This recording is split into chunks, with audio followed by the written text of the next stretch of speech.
فاسألوا أهل الذكر إن كنتم لا تعلمون.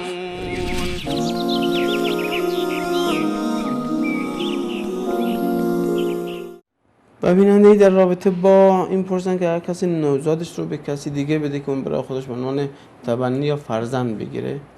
از نظر شرعی اشکال نداره، این به توافق هست. این به اصطلاح نوزاد دادن به شخص دیگر به خاطر حضانت و پرورش باشه، به خاطر اینکه اونو شیر بدهن مادر شیر نداره، یا اینکه به صورت کلی به یکی از خویشاوندان خودش میده که اونو نگهداری بکنند و به عنوان فرزند خودشون نگه دارند. اینو ما در احادیث رسول الله صلی الله علیه و سیره رسول الله صلی الله علیه و سلم داریم که حضرت علی رضی الله عنه فرزند ابو طالب هست، اما بزرگ شده و تربیت یافته رسول الله صلی الله علیه و سلم در منزل رسول الله صلی الله علیه و سلم بود. اما این نکته را باید در نظر داشت که اگر واقعا این فرزند از نظر اصلی به اون کسی که داده میشه اون محرمش نباشه، محرم حساب نمیشه. اگر محرمش هست قبلا، مثلا یک خواهری فرزند خودش رو به خواهرش میده، خب یعنی با هم دیگه قبلا محرم هستن.